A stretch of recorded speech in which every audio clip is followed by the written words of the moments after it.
On va maintenant discuter avec Édouard Senave.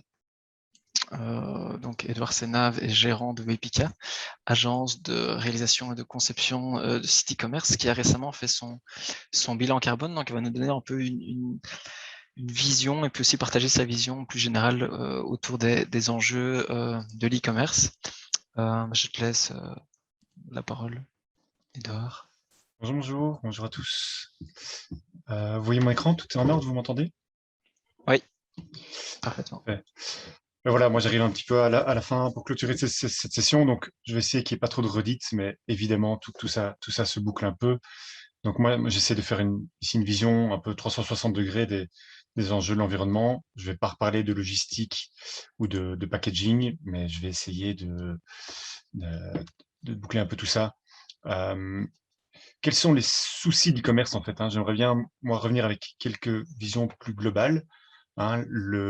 En tant qu'e-commerçant, il faut toujours un peu se défendre, de ne pas être assez écolo, alors que le marchand de chaussures du coin, personne ne lui pose vraiment de questions, alors qu'en tant qu'e-commerçant, on est beaucoup plus attaqué.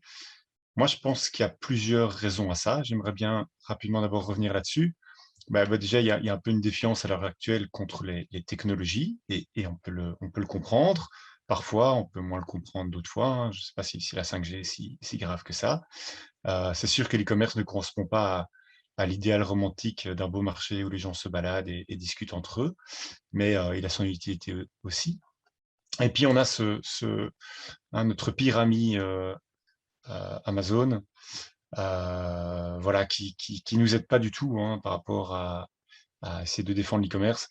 Ici, je prends juste, je vais citer rapidement deux choses par rapport à Amazon. Là, ils viennent de sortir leur grand écran EcoShow pour aider les foyers à mieux s'organiser. Donc, c'est un écran de 15 pouces qui reste allumé toute la journée. Mais ils mettent en avant que qui fait partie du programme Climate Pledge Friendly. Puis quand on regarde les détails, en fait, on voit que bon, il y a 30% de matériaux recyclés, qu'ils ont mis des éoliennes, que l'emballage est recyclable et qu'ils ont prévu un mode basse consommation pour cet écran qui doit rester allumé 24 heures sur 24. J'espère bien. Pour moi, c'est pas ça de l'écologie. Ça, c'est juste le minimum légal, pour ainsi dire. Il y a leur autre petit robot maintenant, Astro, qui, d'après ses propres développeurs, est complètement inutile. Et donc, on est au-delà du greenwashing, on est vraiment dans l'obsolescence. De vendre un petit gadget à 1500 € qui ne servira probablement jamais à rien. Et malgré tout, Amazon, ils essayent de faire des gros efforts. Ils sont conscients que leur bilan carbone a un gros impact. Et leurs efforts payent d'une certaine façon et pas d'une autre. Je m'explique. Euh, dans leur bilan carbone, qui est assez détaillé, le dernier date de 2019, mais admettons, livraison compte pour 11%, AWS, donc toute la partie serveur, infrastructure, pour 11% également, et indirect 78%. Là-dessus, on n'a pas beaucoup de détails. Mais ils arrivent quand même à baisser par colis livré leur bilan carbone de 5%, mais dû à leur croissance, évidemment, ils augmentent de 15% leur bilan carbone global. Et du coup, c'est par rapport un peu à cette croissance que je vais parler maintenant, parce qu'en fait, les dérives du en ligne viennent avec toujours cette volonté de vendre plus, d'attaquer le plus de personnes possible, d'augmenter les volumes. Et c'est peut-être là qu'est le plus grand, je pense, péché de l'e-commerce. Si on prend une marque ici comme Respire, alors on n'est pas tout à fait dans l'écologie, mais on est plus dans la RSE et la responsabilité ici. Mais voilà, la marque Respire, je ne sais pas si vous connaissez, une marque de déodorant française qui se veut très, très, très respectueuse et responsable. Mais malgré tout, voilà, ils font des jeux à gagner comme ça, où pour 15 €, on doit jouer à un petit jeu en échange de son email. C'est pas du tout très GDPR friendly, il n'y a pas du tout de consentement éclairé dans ce jeu. Et donc on voit que même des marques comme ça tombent dans le piège de l'e-marketing à tout va. Pareil pour l'abonnement, le business model de l'abonnement, c'est quelque chose qui n'aurait pas pu s'étendre autant sans Internet et sans l'e-commerce. Évidemment que géré par un abonnement en ligne, c'est facile d'éviter la carte automatiquement tous les mois sans que le client doive se présenter dans un magasin.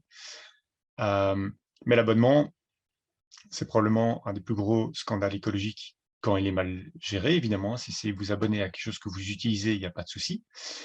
Malheureusement, si les sites d'e-commerce veulent autant passer à l'abonnement, c'est parce que c'est très rentable, et c'est très rentable pour une raison, c'est qu'ils arrivent à survendre quelque chose qui est sous-utilisé. Et survendre quelque chose qui est sous-utilisé, ça a forcément un impact négatif sur l'écologie.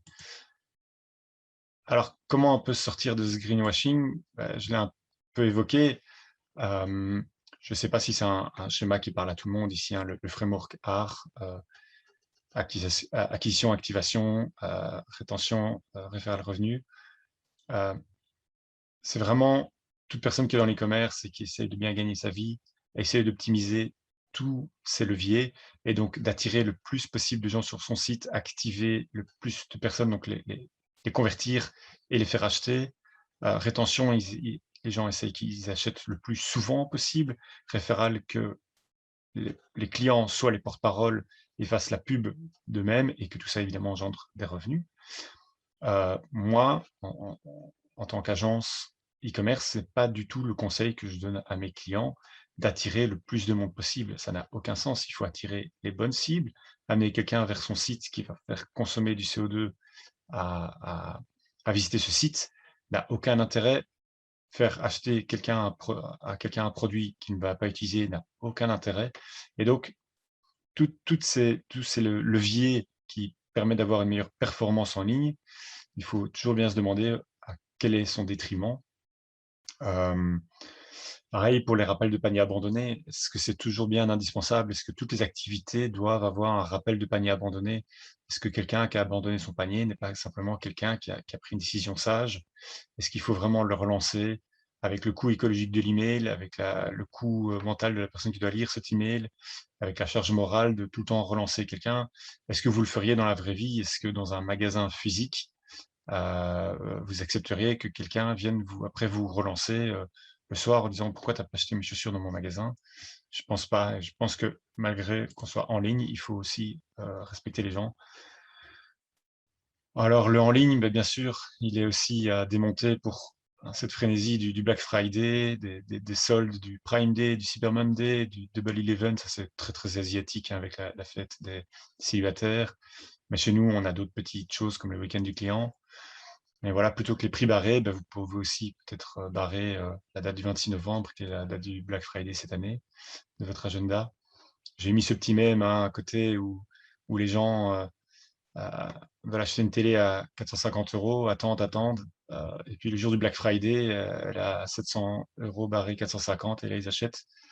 Euh, voilà, soit ils ont besoin de cette télé, très bien, soit ils en ont pas besoin, et il faut pas essayer de la refourguer à tout prix. Je pense que ça n'a pas de sens.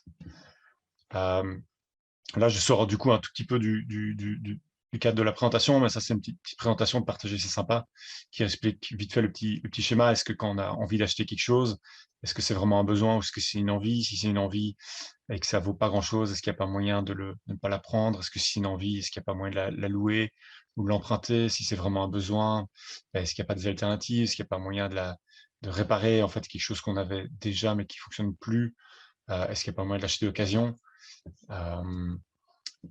Et voilà, essayer de soi-même en tant que client un petit peu s'auto-éduquer. Maintenant, par rapport à ça, il y a quand même une bonne nouvelle, et surtout dans l'e-commerce, je pense qu'encore plus que dans le commerce traditionnel, c'est qu'on a quitté le paradigme du qualité-prix et on passe dans un paradigme très expérience client. Le paradigme du qualité-prix, j'ai l'impression qu'il y a encore beaucoup de gens qui y croient. Moi, en tant qu'acheteur, très honnêtement, c'est rarement la réflexion que je me fais d'aller absolument acheter le moins cher, et d'essayer de calculer un rapport qualité-prix qui existerait. On se fait parfois avoir par des prix bas, on achète parfois des bêtes trucs en plastique sur AliExpress, mais je pense qu'on est prêt à payer un prix quand il y a une vraie expérience client, et on est prêt à payer surtout une qualité environnementale quand il y a un service global qui est cohérent. Ça, c'est par exemple KPMG qui diffuse cette image sur, pour eux, les 6 piliers de l'expérience client. Et on voit qu'en fait, elle se rapproche très très fort de quelque chose de responsable au sens global. Et vraiment, je vous invite en tant qu'e-commerçant à avoir une expérience client. C'est toujours un peu difficile de savoir ce qu'on met derrière, mais pensez à une expérience globale qui augmente la valeur perçue par unité plutôt qu'essayer d'augmenter une valeur pour vous par le volume. Et c'est ça qui vous fera durer dans le temps. Pour citer quelques exemples de sites qui ont vraiment mis ça dans le corps de leur ADN, par exemple, il y a les Anglais de Buy Me Once. C'est un site e-commerce où il n'y a que des choses garanties à vie. Donc, l'intégralité de leur catalogue ne sont que des produits qui sont garantis à vie, que vous ne devrez jamais racheter une deuxième fois dans votre vie. Il y a qui vient de sortir Bien ou Bien en France, qui est vraiment un site qui a un manifeste, et d'ailleurs dans leur menu, c'est même vraiment la deuxième entrée du menu, qui a vraiment une sélection très rigoureuse de leurs produits, et c'est l'argument principal du site e-commerce. Pour prendre 4 exemples que moi je connais bien, parce qu'on a la chance de les accompagner, hein, en complément de 1971 que j'étais très heureux de découvrir. Mais ici, par exemple, on a Horta, qui est une marque de textile ici à Bruxelles. Ils ne font que du Made in Europe. Tout est assemblé en France ou au Portugal. Tous leurs textiles sont Ecotex. Si ça l'est pas, c'est préciser vraiment précisément qu'il y a une quantité qui ne l'est pas. Ils sont en train de se mettre une contrainte énorme en interne pour que leurs produits fassent le moins de kilomètres possible, pour essayer d'avoir du coton bio made in Europe, ce qui est vraiment très compliqué parce que même quand on est dans le textile made in Europe, souvent les tissus en eux-mêmes sont quand même de conception asiatique. Malgré tout, ils ont évidemment encore moyens de s'améliorer. Ils ont un petit peu cette étiquette fast fashion et d'essayer de consommer à tout prix. Ils sont évidemment un secteur où il y a beaucoup de retours, hein. La question s'était un petit peu posée tout à l'heure, la quantité de retours, sans donner des détails précis sur Horta, mais dans ce secteur, 30% est vraiment une norme, presque chez tous les acteurs. Il y a Mieux qui fait aussi du Made in Europe, hein. Si vous voulez offrir un cadeau à quelqu'un, très honnêtement, en prenant un cadeau sur ce site, vous êtes à peu près certain que le cadeau soit respectueux, et c'est une façon aussi de respecter la personne à qui vous faites un cadeau. Lucie Indière, bah, tout est dedans, même leur baseline, c'est reuse, reduce, recycle. Hein, ils disent qu'il faut respecter la planète et les hommes, d'être ni bobo, ni bobonne, et ils ont une sélection de produits éco-responsables qui ressemblent aux gens actuels qui ont besoin de choses. Belpaga qui vend des produits uniquement faits en laine d'alpaga.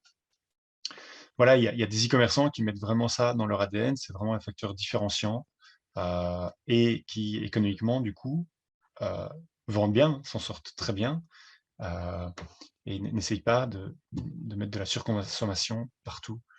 Quelques pistes ici que vous pourriez utiliser, plutôt qu'avoir une page à propos qui dit depuis 1974, nous sommes heureux de.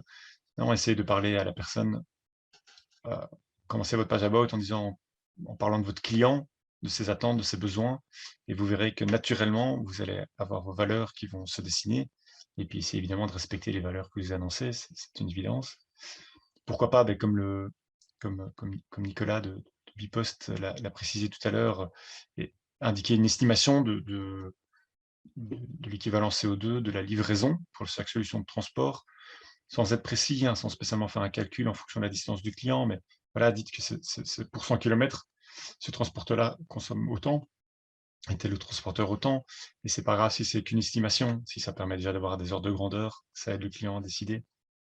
Gardez votre site léger, Anthony vient bien de le préciser, on va encore en parler plus tard. Sélectionnez des produits responsables, local, éthique, réparable, rechargeable, que sais-je.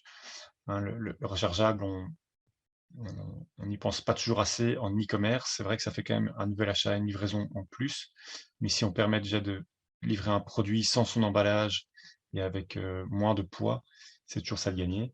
Éduquez vos clients, influencez-les.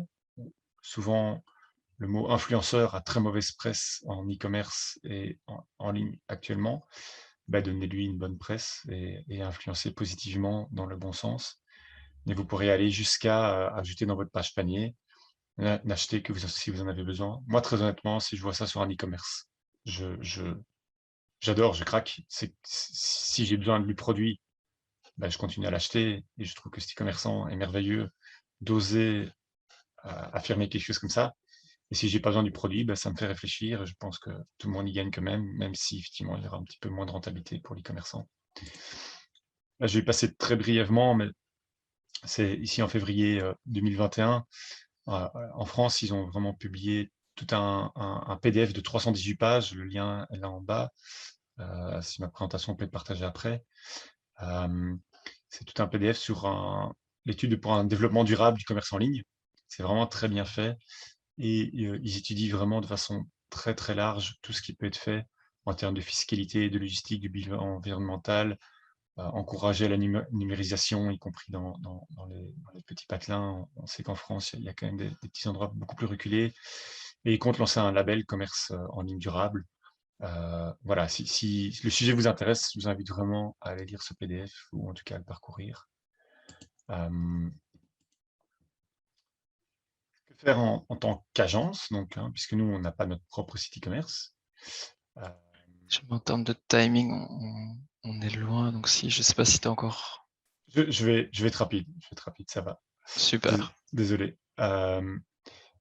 Donc nous, là voilà rapidement les camemberts de répartition pré-Covid, post-Covid. On voit bien qu'en pré-Covid, notre mobilité était importante. On est 11 collaborateurs qui venions 3-4 fois par jour au bureau.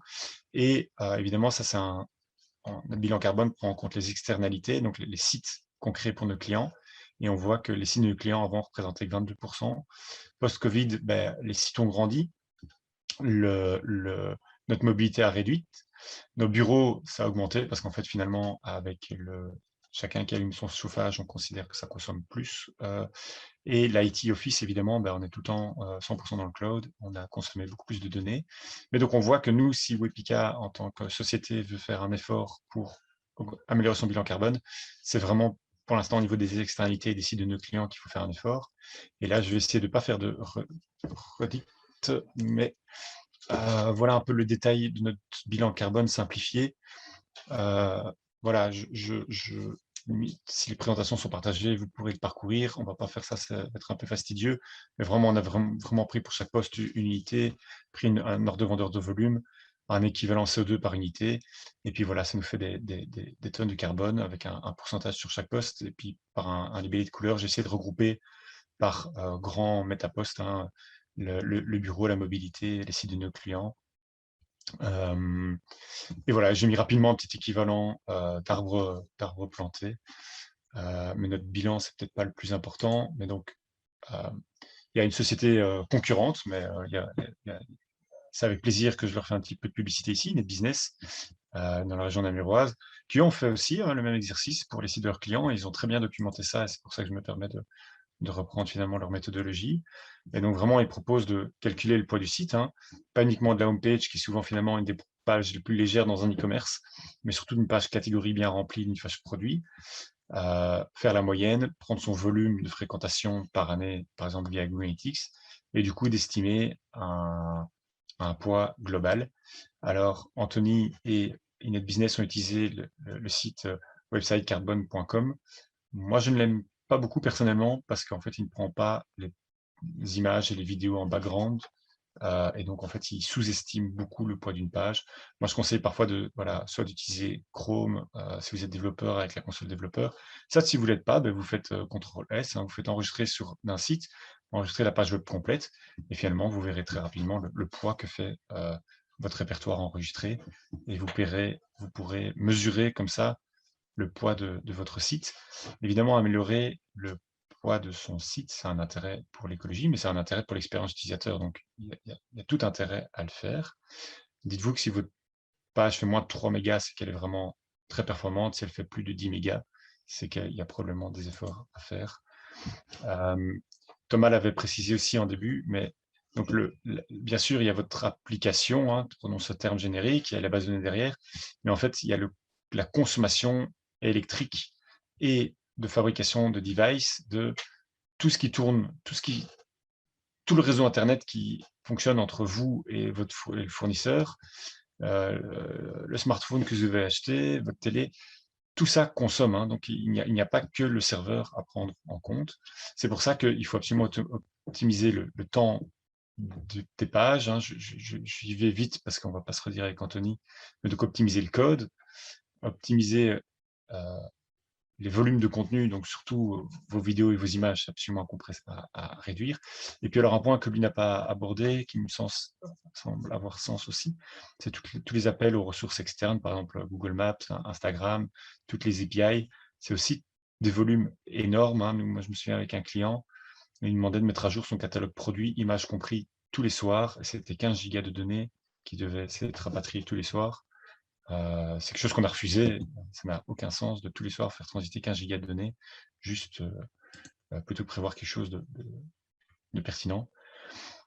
Et voilà ma petite conclusion, c'est que l'e-commerce n'est pas le diable, à mon sens, hein, mais qu'il embarque intrinsèquement, il vient intrinsèquement avec des dérives, l'impatience du client qu'en général on veut contenter, les volumes, on veut toujours faire plus de volume, on abuse un petit peu de l'e-marketing.